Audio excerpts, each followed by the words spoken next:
ఈ దినం ఒక ఇద్దరు న్యాయాధిపతులను గురించి తెలుసుకుందాం. వారు ఏం చేశారు, ఎవరు ఎలాంటి పని కలిగినటువంటి వారు, ఎవరు ఏ చెయ్యి ఓటం కలిగిన వాళ్ళు. ఇద్దరు న్యాయాధిపతులు ఉన్నారు. ఈ ఇద్దరిలో ఎవరు ఏ చేతి ఓటం కలిగినటువంటి వాళ్ళు, ఏ చేత పని కలిగినటువంటి వాళ్ళు. మరి ఎంతకాలం ఇశ్రాయేలీలకు న్యాయాధిపతిగా ఉన్నారు అనే విషయాన్ని ఈ సమయంలో మనం జ్ఞాపకం చేసుకుందాం. ఈ న్యాయాధిపతుల గ్రంథంలో మరి ఒక న్యాయాధిపతి మరణించిన తర్వాత మరలా వెంటనే ఇశ్రాయేలీలు ఏదో ఒక పాపం చేయటం, మరలా ఫిలిస్తీన్లకు బానిసలుగా ఉండటం అనేది ఈ న్యాయాధిపతుల గ్రంథంలో ఎక్కువగా మరి కనబడతా ఉంటుంది. అయితే ఎవరెవరు ఎంతకాలం న్యాయాధిపతులుగా ఉన్నారు, ఎవరెవరు ఇశ్రాయేలు ప్రజలని ఎలా విడిపించారు అనే సంగతులను మనం తెలుసుకుంటున్నాం. దేవునికి స్తోత్రం చెప్పండి. హల్లెలూయా. ఇదేనో మరొక ఇద్దరు న్యాయాధిపతులను గురించి నేర్చుకుందాం. చూడండి, లేఖన భాగంలో న్యాయాధిపతుల గ్రంథంలో 3వ అధ్యాయాన్ని జ్ఞాపకం చేసుకుందాం. చూడండి, 12వ వచనం నుండి ఉన్న దేవుని యొక్క మాటలు ఈ సమయంలో మనం చదువుకుందాం. ఇశ్రాయేలీలు మరలా యెహోవాను విడిచి యెహోవా దృష్టికి దోషులైరి గనుక వారు యెహోవా దృష్టికి దోషులైనందున యెహోవా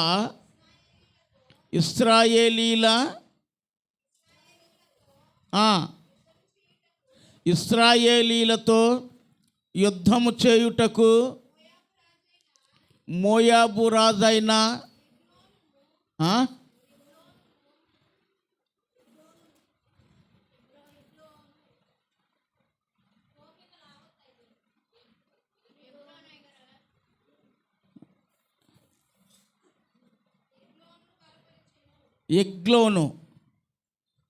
ఎగ్లోను రాజు బలపరిచిన. ఎవరు బలపరిచారు?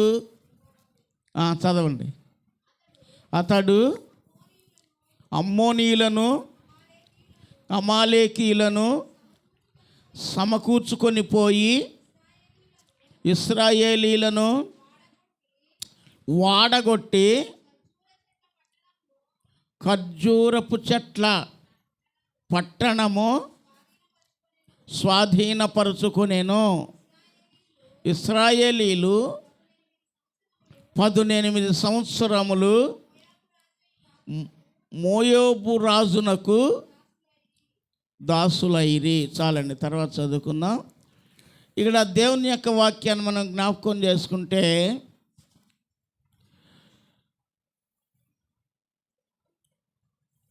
న్యాయాధిపతుల గ్రంథంలో మనం చూస్తున్నాం. 2వ రాజు, ఆయన పేరు ఎగ్లోను. రాజు ఎగ్లోను. ఒత్నియేలు చనిపోయిన తర్వాత ఇశ్రాయేలీలు మరలా దేవుని దృష్టికి పాపం చేశారు. దేవుని దృష్టి ఎదుట వాళ్ళు పాపం చేశారు. అందుకని దేవుడు, నా దృష్టికి మీరు పాపం చేశారు అని చెప్పి ఏ రాజు? మోయాబు రాజు అయిన ఎగ్లోను. ఎవరో చెప్పండి? ఎగ్లోను రాజును బలపరిచాడు, దేవుడే బలపరిచాడన్న. ఎందుకు అనంటే ఇశ్రాయేలీల మీద యుద్ధం చేసి ఇశ్రాయేలీలను స్వాధీనపరచుకోవడానికి ఎగ్లోన్ రాజును దేవుడు బలపరిచాడు. దేవుడు ఎలాగ కూడా చేస్తాడా? ఎలాగ కూడా చేస్తాడు. మరి ఆయన మాట వినకపోతే ఏం చేస్తాడు? అలాగే చేస్తాడు. అంటే అలా బానిసలుగా అప్పగించాలని దేవుని యొక్క ఉద్దేశమా? కాదు. కానీ మరి ఎందుకు ఆ రాజుని ప్రేరేపించి బలపరిచి ఇశ్రాయేలును బానిసగా తీసుకున్నాడు అని అంటే వారికి బుద్ధి కలగటానికని ఈ రీతిగా చేశాడు.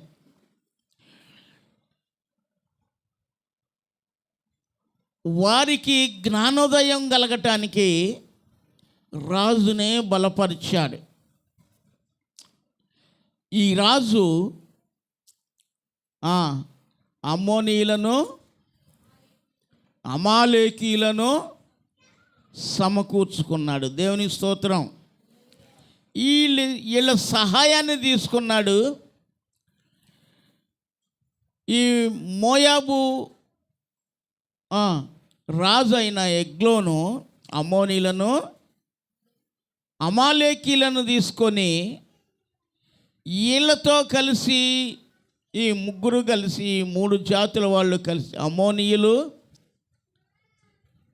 అమాలేకీయులు, మోయాబీయులు, వీళ్ళు ముగ్గురు కలిసి ఇశ్రాయేలీల మీదకి వెళ్ళారు యుద్ధానికి. అంటే ముగ్గురు కాదు, 3 జాతులు కలిసి ఇశ్రాయేలీల మీద యుద్ధానికి వెళ్ళారు. ఇంతమంది ఎందుకు వెళ్ళాలి? మోయాబు తన సైన్యంతో వెళ్ళకూడదా? మోయాబు రాజు వెళ్ళొచ్చు, కానీ వెళ్ళలేదు. ఎందుకని వెళ్ళలేదనంటే దేవుని ప్రజలు అయినటువంటి వారు లోకంలో ఉన్నవారి కంటే అమాలేకీయులు, మిద్యానీయులు, అమ్మోనీయులు, మోయాబీయులు, గిర్గాసీలు చాలామంది యెబూసీల జనాలు ఉన్నారు. వాళ్ళందరికంటే కూడా బలాఢ్యులు ఎవరో? ఇశ్రాయేలీలు.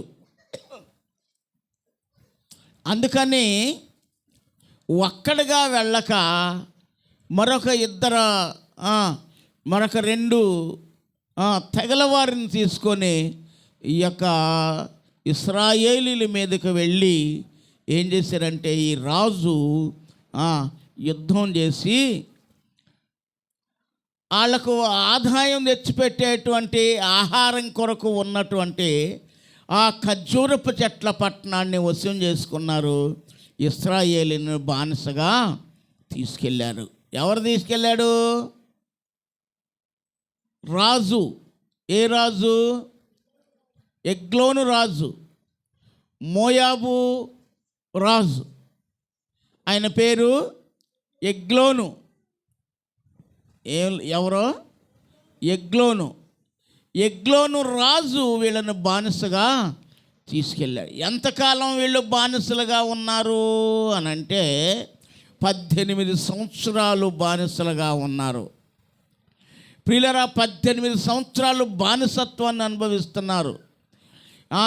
18 సంవత్సరాల నుండి ఆ ఎగ్లోన్ రాజు చేతి కింద కఠినమైనటువంటి బాధను, శిక్షను అనుభవిస్తూ ఉన్నారు. ప్రియులరా, దేవుని విడలైనటువంటి వారికి ఎన్నో చెడిపోయిన లక్షణాలు ఉంటాయి, కానీ వాటిల్లో ప్రాముఖ్యమైన లక్షణం ఏంటంటే చేసిన మేలు మరిచేవారు. ఏమంటారు?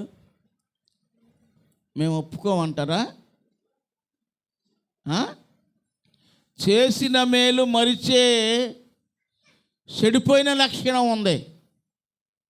ఇప్పుడు ఉన్నదా లేదా వీళ్ళ దగ్గర? ఇశ్రాయేలీల్ని 430 సంవత్సరాలు ఐగుప్తులో బానిసత్వం అనుభవించారు. ఇక్కడ ఒత్నియేలు న్యాయాధిపతిగా ఉండకముందు ఎన్ని సంవత్సరాలు? 8 సంవత్సరాలు బానిసలుగా ఉన్నారు. ఎగ్లోన్ చేతి కింద 18 సంవత్సరాలు ఉన్నారు. ఇక్కడ కంటే ఐగుప్తులో ఎన్ని సంవత్సరాలు ఉన్నారు?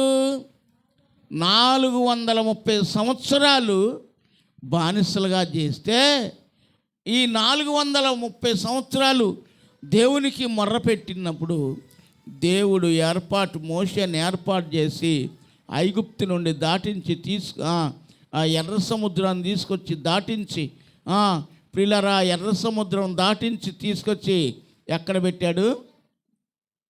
కనానులో పెడితే ఇక్కడ తిండి ఎక్కువైంది. ఏం ఎక్కువైంది చెప్పండి? ఏం ఎక్కువైంది? తిండి ఎక్కువైంది. ఏంటి? పాలు తేనెలు ప్రవహించే దేశం. శారీరకంగా దీన్ని మనం ఆలోచన చేస్తే అక్కడున్న పశువులు పాలు ఇవ్వటానికి ఏళ్లపాడలేదు. తీయక పాలు తీసుకొని ఇసుకొచ్చి ఏం చేసేవాళ్ళంటే వదిలేస్తే పడుకుంటాయి కదా, అలా ఒత్తిడి తగిలి కారిపోతూ ఉండేవి. తేనె ఎక్కడ పడితే అక్కడ తేనె ఉండేది. ఇది మనం ఆత్మీయంగా ఆలోచన చేస్తే పాలు అనగా దేవుని యొక్క వాక్యము, తేనె అనగా దేవుని యొక్క వాక్యానికి గుర్తు. ఈ రెండు దేవుని వాక్యాన్ని చూపిస్తూ ఉన్నాయి. ఇటు శారీరకంగా పాల సమృద్ధి ఉంది, ఇటు తేనె సమృద్ధి ఉంది, ఇటు ఆత్మీయంగా చూస్తే వాక్యం సమృద్ధి కూడా ఈ కనాను దేశంలో ఉండిపోయిందన్నమాట. దేవునికి స్తోత్రం చెప్పండి. హల్లెలూయా చెప్పండి. హల్లెలూయా. ప్రియులారా, ఈ సమృద్ధిని అనుభవిస్తూ ఉండగా ఈ ఎక్కువైంది, తిండి ఎక్కువైపోయింది.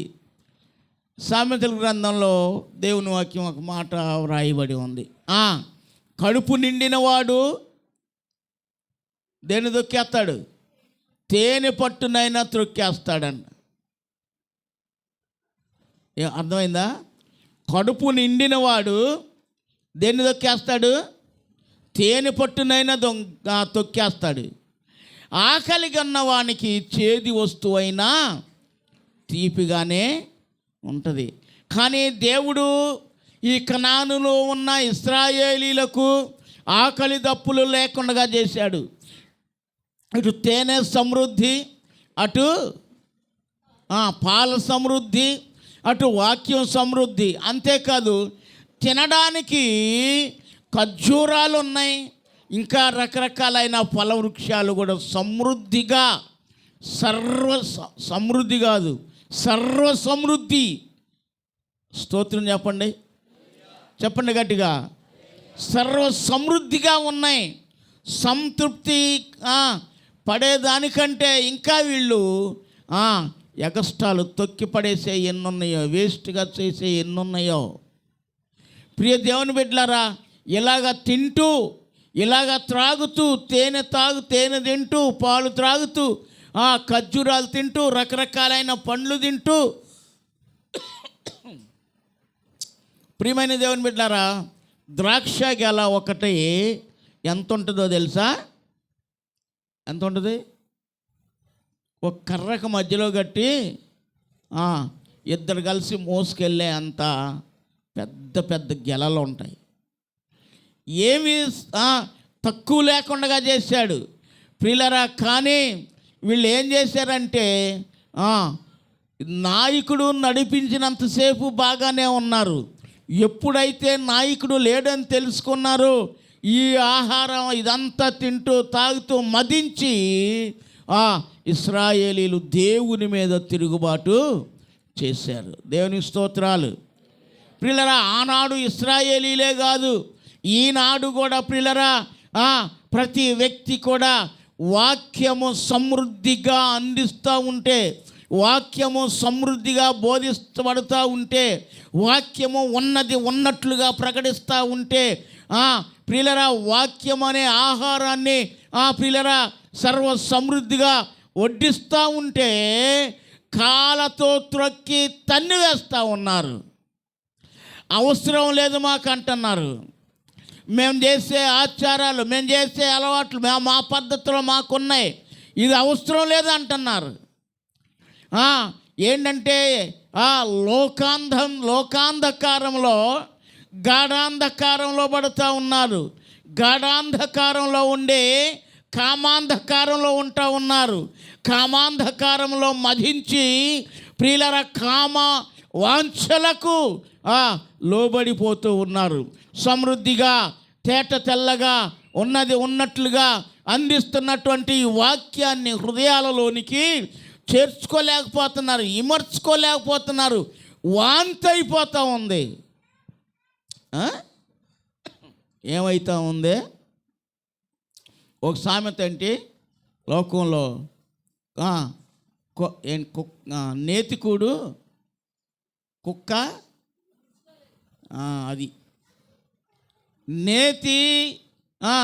నేతి కూడు తిన్న కుక్క ఇమిడ్చుకోలేక ఎలా వాంతి చేస్తుందో, ఈనాడు ప్రియులారా దేవుని ప్రజలుగా ఉన్నటువంటి వారు స్వచ్ఛమైన సత్య మార్గాన్ని బోధిస్తున్నప్పుడు, స్వచ్ఛమైన దేవుని సువార్త ప్రకటిస్తున్నప్పుడు దానిని అమర్చుకోలేకపోతున్నారు, ఇమిడ్చుకోలేకపోతున్నారు, వాంతి చేసేస్తున్నారు. మాకు అవసరం లేదన్నట్లుగా వాంతులు చేస్తూ ఉన్నారు. కానీ ఆనాడు దేవుడు బానిసలుగా ఇశ్రాయేలుకి అప్పగించాడు. కానీ ఈనాడు ఇంకా నువ్వు వాంతి చేసుకుంటున్నా ఇంకా పెడుతున్నాడు, ఇంకా నీ మీద ప్రేమ చూపిస్తున్నాడు. ఎందుకనంటే చివరి క్షణాల్లోనైనా సరే మారతారేమో అని, చివరి క్షణాల్లోనైనా ఈ ఆహారాన్ని తీసుకొని బలపరచబడతారేమో అని. ప్రియుల, శారీరకంగా నువ్వు ఎంత లాభమైనా ఉండొచ్చు, శారీరకంగా నీకు ఎంత బలమైన ఉండొచ్చు, ఎముక బలం, కండ బలం, నర్ర బలం, గుండె బలం, దమ్ము బలం ఉండొచ్చు, జనబలం, ధనబలం ఉండొచ్చు. కానీ ఆత్మబలం లేకపోతే ప్రియులరా ఆగమైపోయి అంతు చిక్కనటువంటి బానిసత్వం అనుభవించాల్సినటువంటి అవసరత ఉంటుంది అని ఇదిగో పరిశుద్ధ గ్రంథం బైబిల్ తెలియజేస్తూ ఉంది. ఆ బానిసత్వం నుంచి విడిపించడానికే యేసుక్రీస్తు ప్రభువారు 2024 సంవత్సరాల క్రితం ఆ పరలోకాన్ని విడిచిపెట్టి కన్యకగా ఉన్న మరియ గర్భాన్ని కోరుకొని ఈ లోకంలోకి వచ్చి 33.5 సంవత్సరాలు జీవించారు. 3.5 సేవా జీవితంలో ఆయన ఎన్నో శ్రమలు ఎదుర్కొని ఇబ్బంది పడి ప్రియులారా ఈ బానిసత్వం, లోకమనే ఐగుప్తు బానిసత్వం, పాపమనే ఐగుప్తు బానిసత్వం ప్రియులారా ఈ బానిసత్వం నుండి విడిపించాలి అని ఆయన తాను అవమానపరచబడి గౌని వెలుపుల శ్రమ పొంది ఇదిగో ఆయన మరి కొరడా దెబ్బలు తిని అనేక రీతులుగా గాయపరచబడి హేళన చేయబడి చివరకు తన శరీరము గాయపరచబడిన తల మీద ముండ్ల కిరీటాన్ని ధరించినటువంటి వాడై ఇదిగో ఆ యొక్క గొల్గొతా గిరి కొండపైన కల్వరి సిలువలో నీ కొరకు చేతులు చాపి ఆయన తన రక్తాన్నంతటిని కూడా కార్చి తన ప్రాణాన్ని బలిగా అర్పించాడు. బలిగా అర్పించిన ఆయన చేతులు నీ కొరకు చాపే ఉన్నాయి. బలిగా అర్పించిన ఆయన చేతులు ఇంకా ఆయన ముడుచుకోలేదు, దగ్గరకు తీసుకోలేదు. లోబడనొల్లని ప్రజల వైపు దినమెల్లా నా చేతులు చాపి ఉన్నాను అని చెప్తూ ఉన్నాడు. ప్రియులరా, అనగా ఈ వాక్యం వింటున్నటువంటి నీ జీవితంలో ఇశ్రాయేలుకు సమృద్ధిగా ఎలాగిస్తున్నాడో, ఎలాంటి దినాలైనా సరే పని లేకపోయినా, ఈ రకంగా తుఫాన్లు ఉన్నా సరే తినటానికి ఒక ముద్ద నీ జీవితంలో నీ కడుపుకు ఆహారం ఇస్తున్నాడు, తినడానికి త్రాగడానికి నీళ్ళు ఇస్తున్నాడు. పత్తు పండుకునేటువంటి పరిస్థితులు ఎవరికైనా ఉన్నాయా అంటే ఉంటున్నాయా? ఉన్నట్లా ఈరోజు పస్తు పండుకునే వాళ్ళు ఎవరున్నారండి? ఈ రోజుల్లో పస్తు పండుకునే వాళ్ళు ఎవరున్నారు? ఈ రోజుల్లో లేరు. ఇంత సమృద్ధి కలిగిన జీవితాన్ని ఇస్తే ఏం చేస్తున్నారు అని అంటే, కడగబడిన పంది బురదగా తిరిగా బురదలో బొరలాడినట్లుగా, కుక్క తన వాంతికి తిరిగినట్లుగా నేటి దినాల్లో ఉన్నటువంటి వారు తిరుగుతూ ఉన్నారు. కుక్క వలె, పంది వలె తిరుగుతూ ఉన్నారు. ప్రియులారా, దేవుని బిడ్డలారా, జ్ఞాపకం చేసుకునండి. ఇశ్రాయేలీయులు దేవుని బిడ్డలే. 40 దినాల్లో కనాను చేరాల్సినటువంటి వాళ్ళు వారి యొక్క నడతను బట్టి, వారి ప్రవర్తనను బట్టి 40 సంవత్సరాలు వారు కనానుకు చేరుకున్నారు. 40 సంవత్సరాలు పట్టింది రావడానికి. కనానుకు తీసుకొచ్చి సర్వ సమృద్ధిని అనుభవింపజేస్తూ ఉంటే, శారీరకంగాను ఆత్మీయంగాను మరి ఆహారాన్ని సమృద్ధిగా ఇస్తూ ఉంటే, అనుభవింపజేస్తూ ఉంటే వాళ్ళు ఏం చేస్తున్నారు అని అంటే, తమ కంటికి కనబడే నాయకుని చూస్తున్నారు కానీ పరమందు ఉన్నటువంటి దేవుణ్ణి చూడట్లేదు వీళ్ళు. దేవుడు ఉన్నాడు మనకు అనే యొక్క ఆలోచన వీళ్ళకి ఏమాత్రం ఉండక ఏం చేస్తున్నారు అని అంటే, బానిసత్వం నుంచి విడిపించిన దేవుని మీద, దేవుని దృష్టికి ఏం చేస్తున్నారండి? పాపం చేస్తున్నారు. యెహోవా దృష్టికి, దేవుని దృష్టికి దోషులవుతూ ఉన్నారు, దేవునికి వ్యతిరేకులవుతూ ఉన్నారు. కంటికి కనబడట్లేదు కదా, ఏడి దేవుడు చూపించు,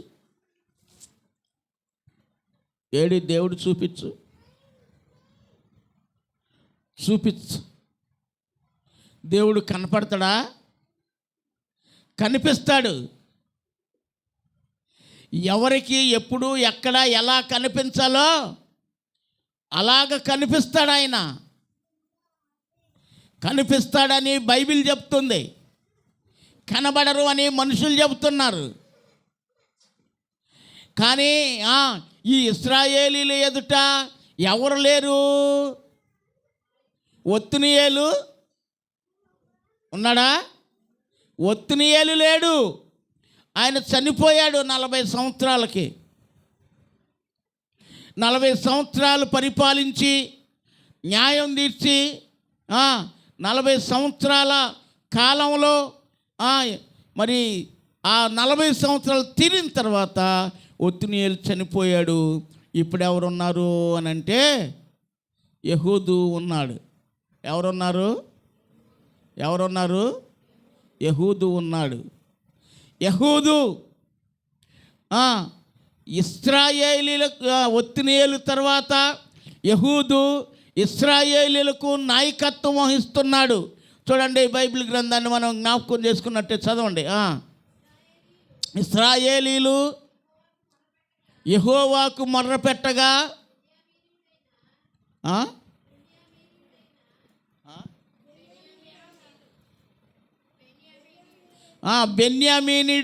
బెన్యామీనీయుడైన గెరా కుమారుడగు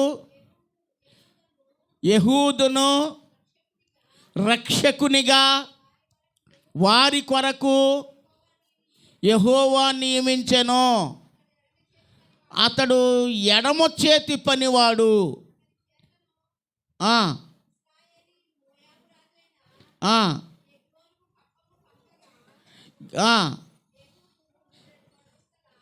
యెహూదు మూరెడు పొడవు గల రెండంచులు గల కత్తిని చేయించుకొని తన వస్త్రములో తన కుడి తొడ మీద దానిని కట్టుకొని ఆ కప్పము మోయాబు రాజైన ఎగ్లోనునకు తెచ్చెను. ప్రియులరా, ఈ యెహూదు అనేటువంటి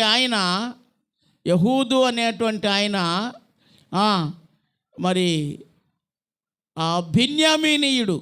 ఎవరంటే బెన్యామీనీయుడు. యెహూదు తండ్రి పేరు గెరా. ఏం పేరు? గెరా. గెరా కుమారుడైన యెహూదును ఇశ్రాయేలీయులకు దేవుడు రక్షకునిగా ఇస్తున్నాడు. మరలా 18 సంవత్సరాలు ఎగ్లోను చేతి కింద బానిసలుగా ఉన్నటువంటి వారిని విడిపించడానికి యెహూదును ఏర్పాటు చేస్తున్నాడు. యెహూదు ఆ ఎగ్లోనుకు కప్పం పంపిస్తూ, అంటే కప్పం అంటే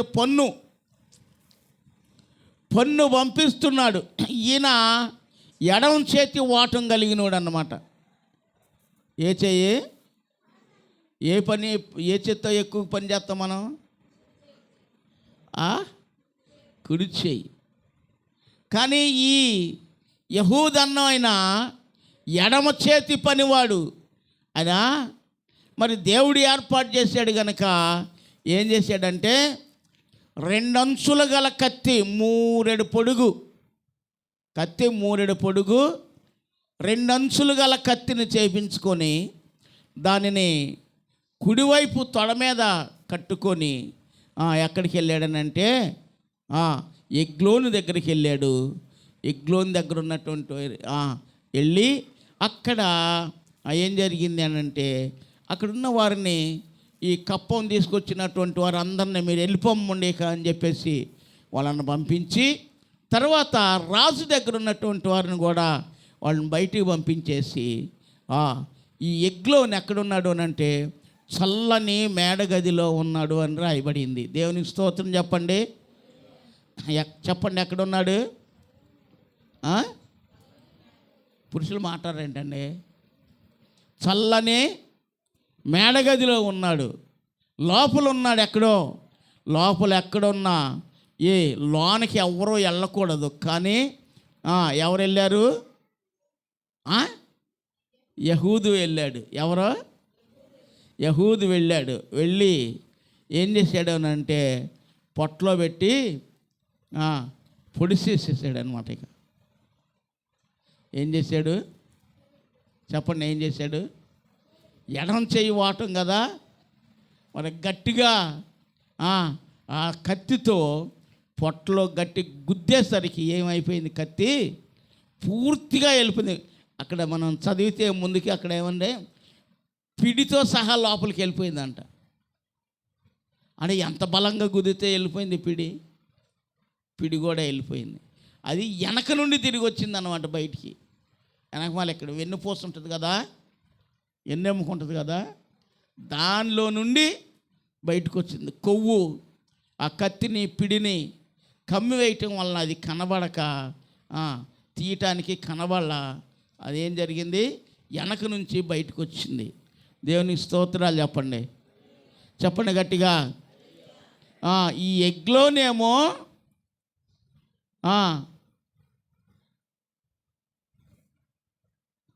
ఇద్దరిని సమకూర్చుకొని, అంటే 2 జాతుల వారిని సమకూర్చుకొని ఇశ్రాయేలీల మీద యుద్ధానికి వెళ్ళాడు. ఇక్కడ ఎగ్లోను మీదకి యుద్ధానికి వెళ్ళిన వాడు దేవుని పేరట నిలబడిన వాడు ఒక్కడే. స్తోత్రం చెప్పండి. ఏలియా అంటున్నాడు, నేను ఒక్కడినే నిలబడుతున్నా దేవుని పక్షంగా, యెహోవా పక్షంగా నేను ఒక్కడే ఉన్నా, మీరు రండి అన్నాడు. ఎంతమంది వచ్చారు?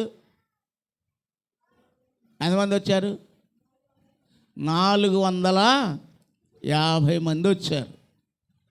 గెలవగలిగారా?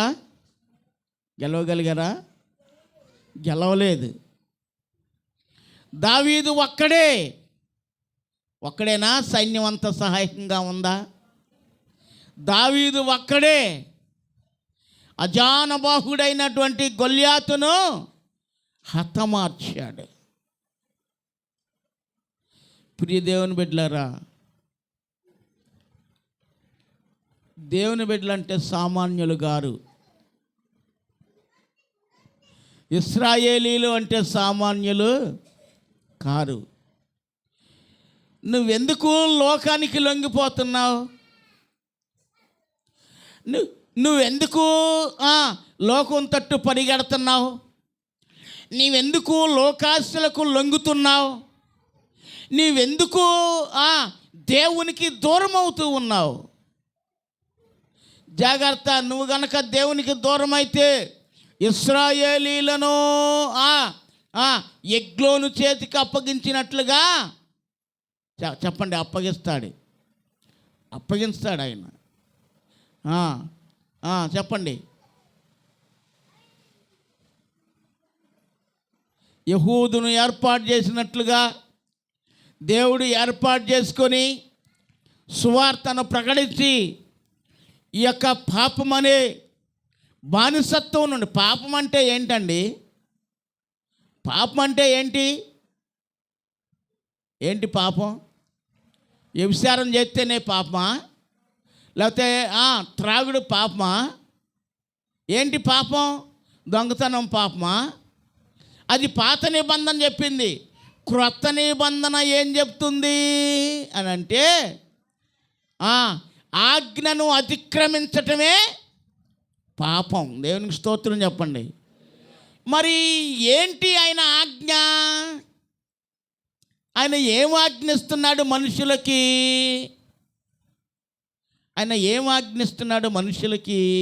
అంటే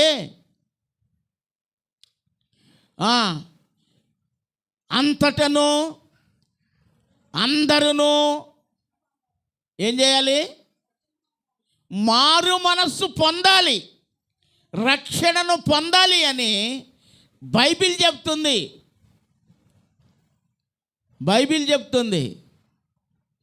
కానీ ఈ బైబిల్ మాటలను పక్కన పెట్టేసి ప్రియమైన దేవుని బిడ్డలారా, మన ఇష్టానుసారంగా లేక నీ ఇష్టానుసారంగా నీవు నడుచుకుంటూ ఉన్నావు.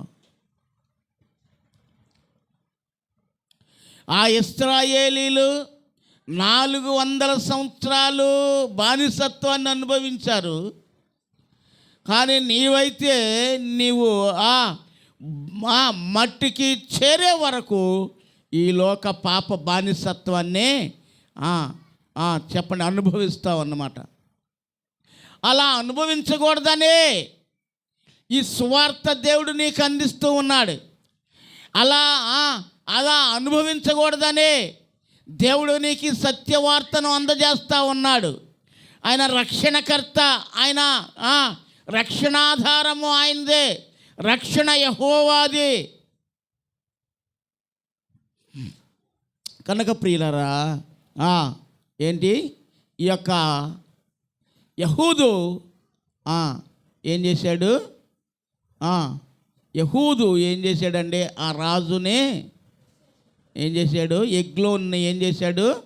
హతమార్చి అక్కడ నుండి బయటికి వెళ్ళిపోయాడు. ఆ తర్వాత చూడండి, ఒక లోయ దగ్గరికి వెళ్ళి అక్కడ ఒక బూరను ఊదుతూ ఉన్నాడు. చూడండి,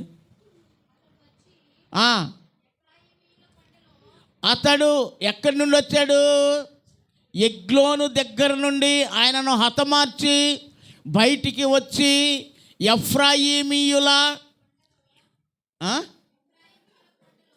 ఎఫ్రాయిము కొండలో బూర ఊదగా ఇశ్రాయేలీయులు మన్య ప్రదేశము నుండి దిగి అతని యొద్దకు వచ్చిరి. అతడు వారికి ముందుగా సాగి వారితో, నా వెంబడి త్వరగా రండి, మీ శత్రువులైన మోయాబీయులను యెహోవా మీ చేతికి అప్పగించుచున్నాడు అనెను. కాబట్టి వారు అతని వెంబడి దిగివచ్చి మోయాబు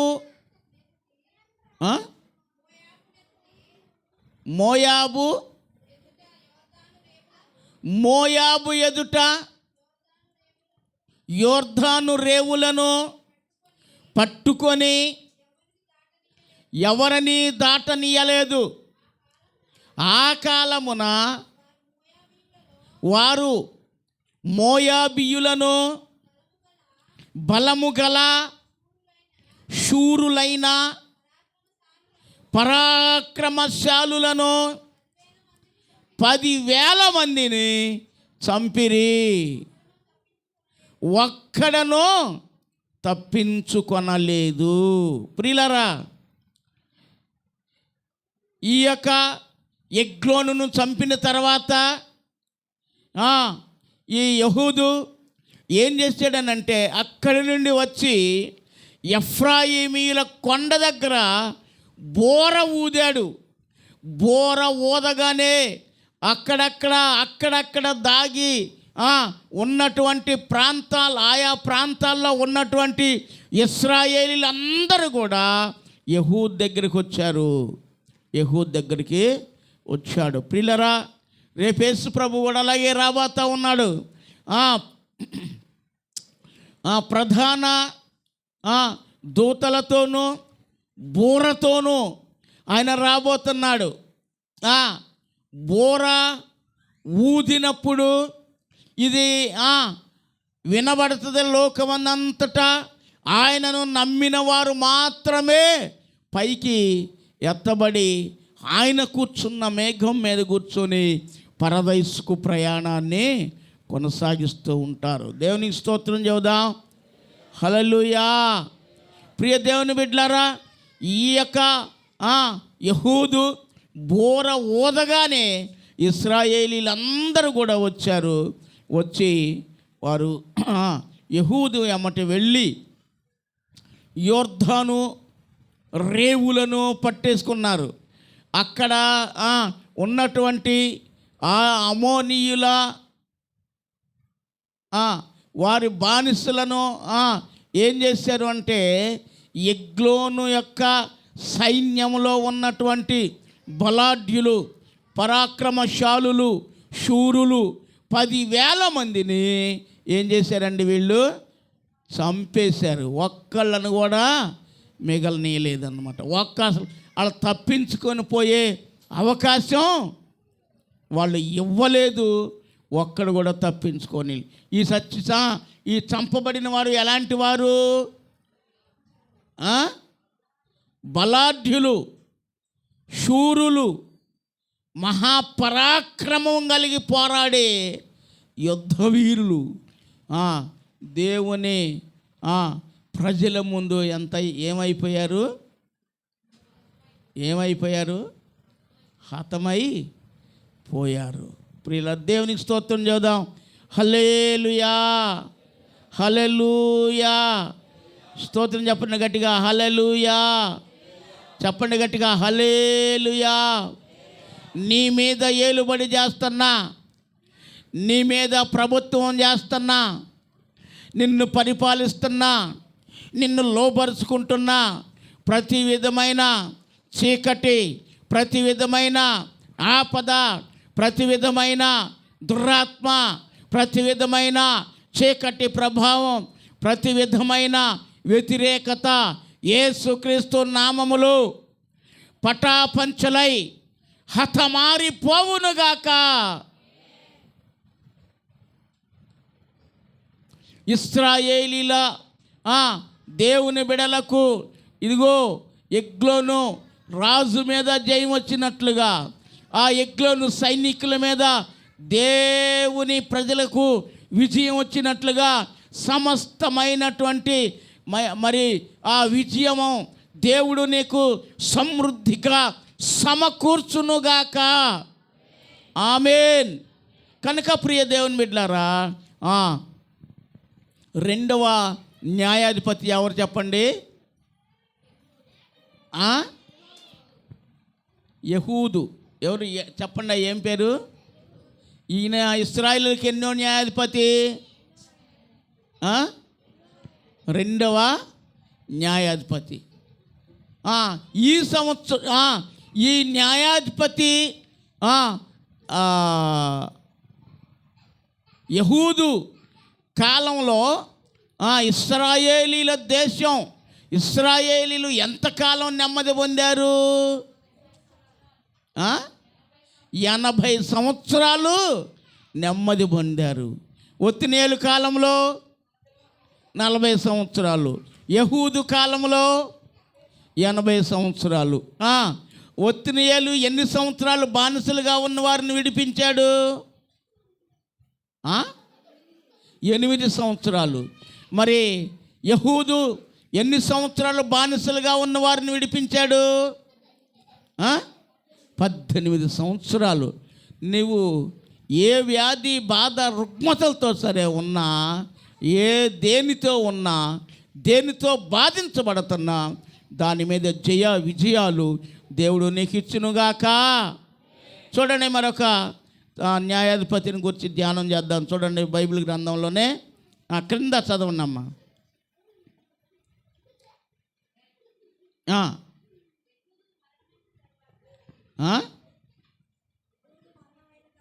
యెహూదు, గట్టి చదువు.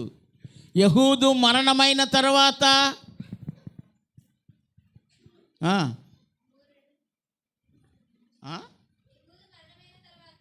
మరి మీరు అందరు చదువుకున్న వాళ్ళు కాదా?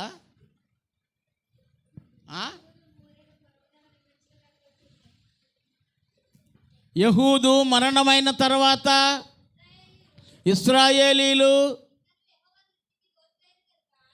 యెహోవా దృష్టికి దోషులైరి గనక యెహోవా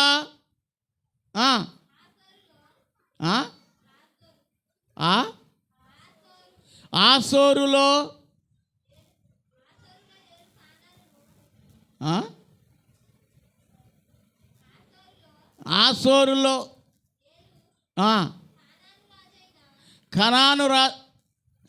కనాను రాజేనా?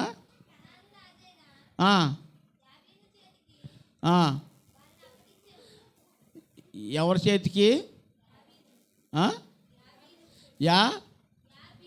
యాబీను చేతికి. ఏ రాజు? కనాను రాజైన యాబీను చేతికి అప్పగించెను. చదవండి. అతని సేనాధిపతి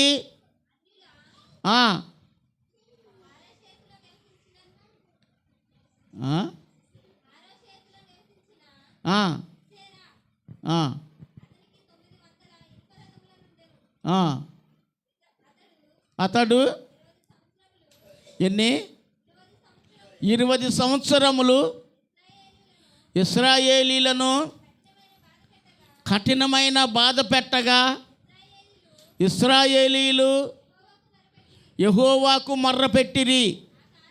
ఆ కాలమున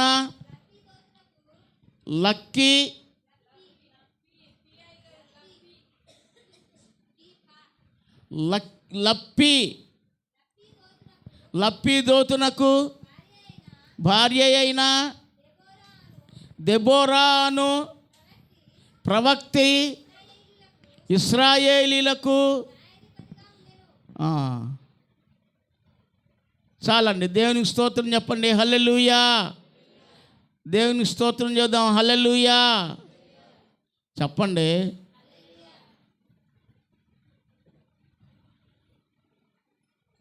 ఈ యొక్క యెహూదు మరణమైన తర్వాత, ప్రియ దేవుని బిడ్డలరా, దేవుని వాక్యాన్ని జ్ఞాపకం చేసుకుంటే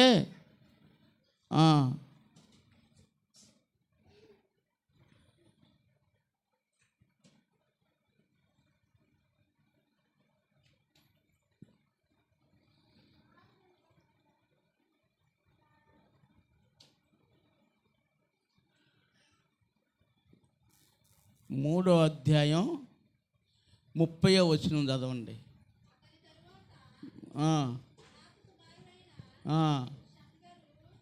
మరి ఇది చదవకుండా 4వ అధ్యాయంలోకి పోయారే.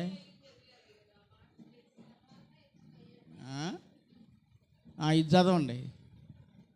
అతని తరువాత అనాతు కుమారుడైన షమ్గరు న్యాయాధిపతిగా ఉండెను. అతడు ఫిలిస్తీన్లలో 600 మందిని మునుకోల కర్రతో హతము చేసెను. అతడును ఇశ్రాయేలీలను రక్షించెను. ఈయన పేరేం పేరు?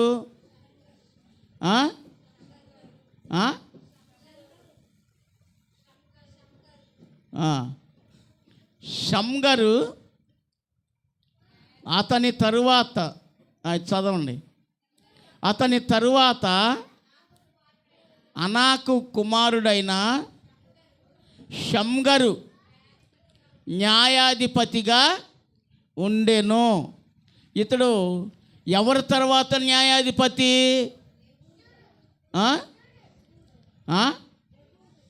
యహూదు. చెప్పండి, ఈ పేర్లన్నీ ఎవరు నోరులు తిరుగుతాయండి? చెప్పండి చెప్పండి అంటారా? దేవునికి స్తోత్రం చెప్పండి. హల్లెలూయా, హల్లెలూయా. ఈ షమ్గరు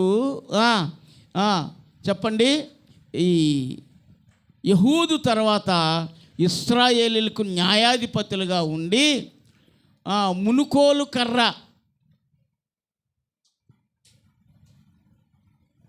మునుకోలు కర్ర అంటే ఏంటి తెలుసండి? వ్యవసాయం చేసే వాళ్ళ దగ్గర ఉంటుంది ముళ్ళుకర్ర. ఈ ముళ్ళుకర్రతో ఎంతమందిని చంపాడు?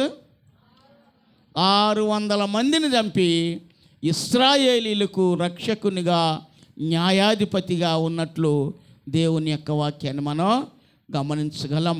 ప్రియులారా, ఈ మాటలు వింటున్న నీ జీవితంలో నీవు ఇశ్రాయేలీలు వలె మేలు పొందున్నావు. రక్షించబడిన తర్వాత మరలా లోకం వైపు చూడకూడదు. లోకం వైపు చూడకూడదు. ఎటు చూడకూడదు? చెప్పాలి. ఎటువైపు చూడకూడదు? మాట్లాడరేంటయ్యా? ఎటువైపు చూడకూడదు? లోకం వైపు చూడకూడదు. లోకంలో ఏముంది? లోకంలో పాపం ఉంది, లోకంలో శాపం ఉంది. ప్రియులారా, లోకంలో నేత్రాశ ఉంది, లోకంలో శరీరాశ ఉంది, లోకంలో జీవపు డాంబం ఉన్నాయి. ఇవి నిన్ను నిత్య నరకానికి తీసుకెళ్తాయి. అవి కాదు నీకు కావాల్సింది. దేవునిని నమ్ముకొని ప్రభువు మీద ఆధారపడి ఆయన వైపు చూస్తూ నీ ప్రయాణాన్ని కొనసాగించు. దేవుడు నీ కట్టి జీవితాన్ని అనుగ్రహించునుగాక. ఆమేన్. మంచిదండి, ప్రార్థన చేసుకుందాం.